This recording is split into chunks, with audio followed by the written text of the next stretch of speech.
Assalamualaikum warahmatullahi wabarakatuh.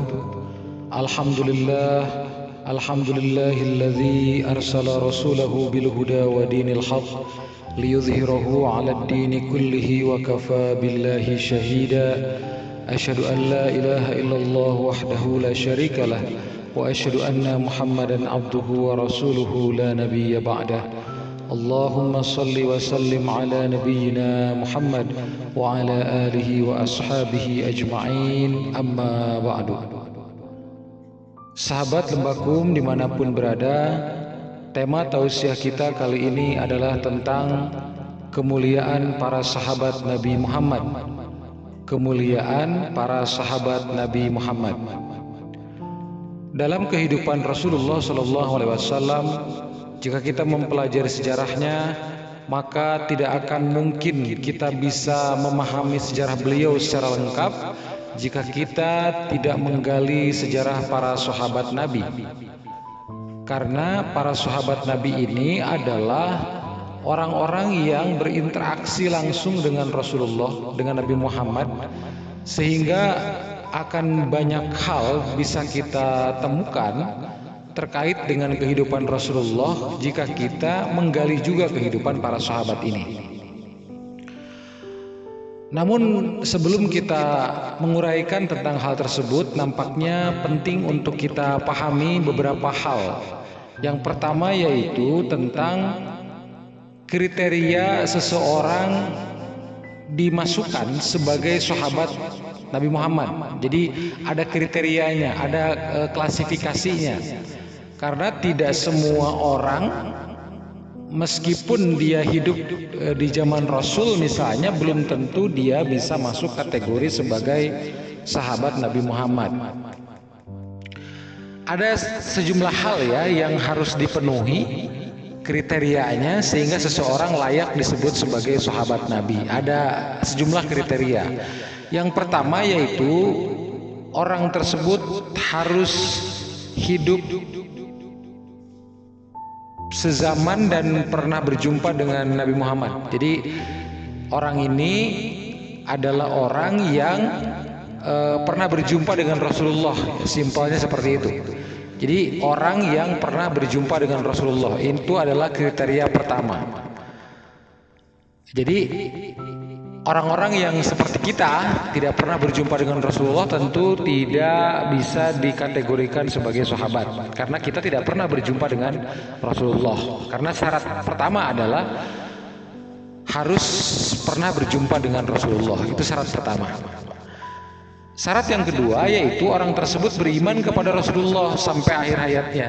Orang tersebut beriman kepada Rasulullah sampai akhir hayatnya. Jadi ketika dia tidak beriman, begitu ya, dia tidak beriman kepada Rasulullah, meskipun pernah berjumpa dengan Rasulullah, maka dia tidak bisa disebut sebagai sahabat Nabi Muhammad, begitu. Jadi ini dua hal ya setidaknya yang menjadi ukuran penting seseorang dikategorikan sebagai sahabat Nabi Muhammad. Pertama yaitu pernah berjumpa dengan Rasulullah. Kalau pernah berjumpa kan pasti hidup sezaman ya.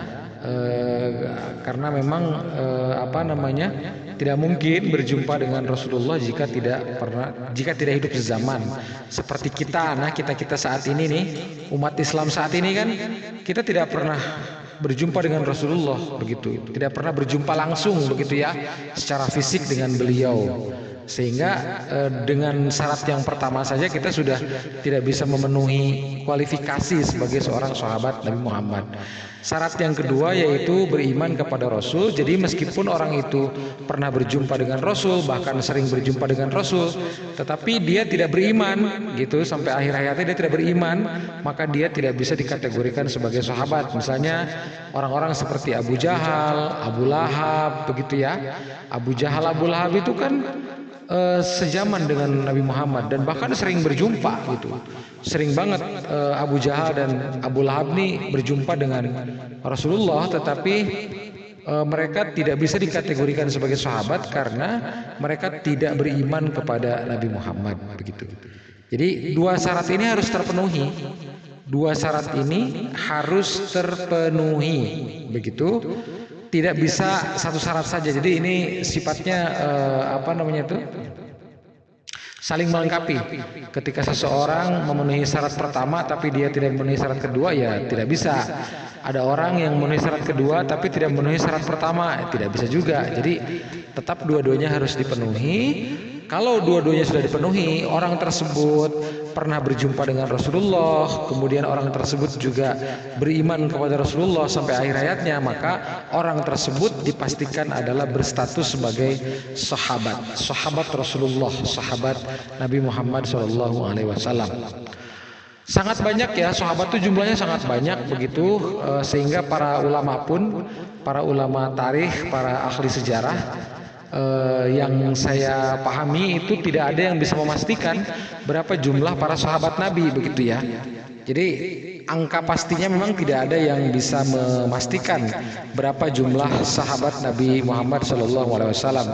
Hanya saja yang pasti para sahabat ini tentu masuk di terbagi dua kategori. Pertama sahabat muhajirin, yang kedua sahabat ansor.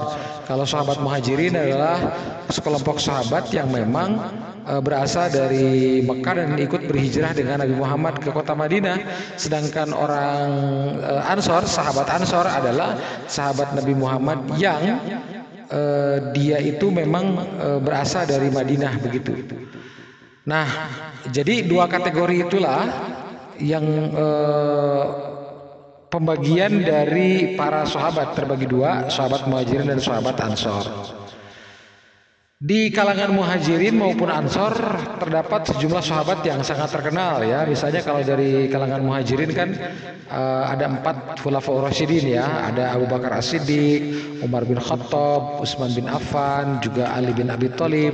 Ini adalah 4 sahabat Nabi yang masuk kategori khulafaur rasyidin, dan beliau ini orang-orang yang sangat dekat dengan Rasulullah begitu ya. Nanti ada juga sahabat-sahabat yang lain ya. Ada Abdurrahman bin Auf misalnya, ada Thalhah bin Ubaidillah, ada Sa'ad bin Abi Waqqas dan seterusnya. Jadi sangat banyak jumlah sahabat Nabi yang berasal dari Mekah atau juga yang termasuk kategori sahabat muhajirin. Adapun dari sahabat ansor misalnya yang dikenal tuh ada Sa'ad bin Ubadah, kemudian ada lagi Zaid bin Sabit ya, Zaid bin Sabit, kemudian Abu Ayyub Al-Ansori misalnya ya. Jadi ada juga banyak sahabat-sahabat lain yang memang dalam sejarah memiliki keunikan begitu, memiliki keunikan masing-masing, keistimewaan masing-masing. Jadi para sahabat Nabi Muhammad ini memiliki peran penting yang memang tidak mungkin dinafikan dalam sejarah perjuangan Rasulullah. Karena memang ketika Rasulullah itu menerima wahyu dari Allah, diangkat sebagai nabi dan rasul begitu, kemudian beliau mengajak orang-orang di sekitarnya begitu untuk mengikuti ajaran beliau, beriman kepada Allah, menjadi pengikut Islam, pemeluk agama Islam begitu ya. Kemudian dari situlah kemudian dari sedikit demi sedikit bertambah begitu. Jadi asalnya hanya beberapa orang, bertambah gitu ya, sampai kemudian terjadi peristiwa hijrah ke Madinah. Nah, artinya perkembangannya terus bertambah dari sejak beliau berdakwah begitu. Sehingga ketika kemudian setelah hijrah ke Madinah, ternyata penganut muslim itu menjadi bertambah banyak, sahabat-sahabat Rasul itu menjadi bertambah banyak, dari asalnya yang jumlahnya cuma beberapa orang saja, barangkali di bawah 10 orang gitu, sampai kemudian bisa ribuan pada saat itu ya. Jadi itu memang luar biasa perjuangan Rasulullah bersama para sahabat. Nah, kemudian para sahabat ini memiliki keunikan tersendiri ya. Jadi ada sejumlah sahabat yang memang memiliki keunikan tersendiri. Misalnya ya, Abdurrahman bin Auf.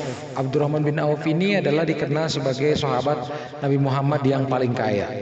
Jadi Abdurrahman bin Auf lah sahabat Nabi Muhammad, sahabat Rasulullah yang paling kaya. Ada lagi sahabat Nabi Muhammad yang bernama Dihyah bin Khalifah Al-Kalabi. Dihyah bin Khalifah Al-Kalabi, beliau ini adalah sahabat Nabi Muhammad yang paling tampan. Gitu.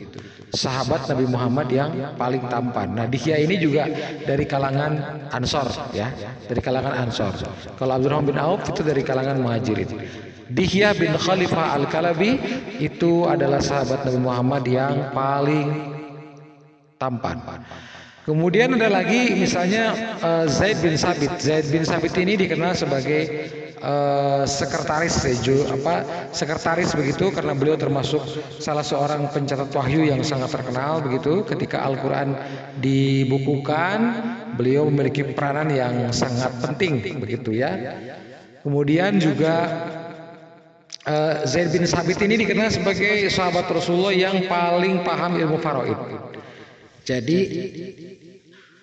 sahabat yang bernama Zaid bin Sabit adalah sahabat yang paling paham ilmu faraid. Ada lagi misalnya Abdullah bin Abbas ya. Beliau ini adalah lautan ilmu begitu, sahabat yang sangat tinggi ilmunya begitu, sangat dikenal keilmuannya. Ini adalah Abdullah bin Abbas. Kemudian ada lagi Hamzah, misalnya Hamzah paman Rasulullah. Ini adalah seorang jawara gitu ya. Ada lagi Khalid bin Walid, terkenal sebagai panglima perang yang tidak pernah terkalahkan. Jadi Khalid bin Walid selama hidupnya itu tidak pernah mengalami kekalahan dalam setiap perang yang beliau pimpin, baik sejak beliau belum masuk Islam maupun setelah beliau masuk Islam. Jadi Khalid bin Walid ini memang sangat melegenda begitu ya, seorang legend begitu di kalangan sahabat yang memiliki kemampuan tersendiri dalam ilmu perang, strategi perang. Beliau itu tidak ada orang lain yang bisa mengalahkan begitu ya. Bahkan dalam hasil kajian analisa saya, yang bisa mengalahkan strategi perang Khalid bin Walid hanya Rasulullah. Selain Rasulullah tidak akan sanggup menghadapi strategi perang yang dilakukan oleh Khalid bin Walid. Dan begitu juga masih banyak sahabat-sahabat Nabi yang lainnya yang memiliki keistimewaan tersendiri dibandingkan sahabat-sahabat yang lainnya. Dan tentu kita sebagai umat Islam harus memiliki semangat untuk bisa menggali sejarah kehidupan para sahabat Nabi ini, karena tidak mungkin kita bisa memahami Islam secara utuh, tidak mungkin kita bisa memahami ajaran Islam secara sempurna, secara kafah, jika kita tidak mempelajari sejarah para sahabat Nabi. Karena kehidupan para sahabat Nabi ini sangat terkait erat dengan sejarah Nabi Muhammad SAW. Demikian paparan singkat dan tausiahnya yang bisa kita ungkapkan dan kita uraikan pada kesempatan hari ini. Mudah-mudahan banyak manfaatnya. Wassalamualaikum warahmatullahi wabarakatuh.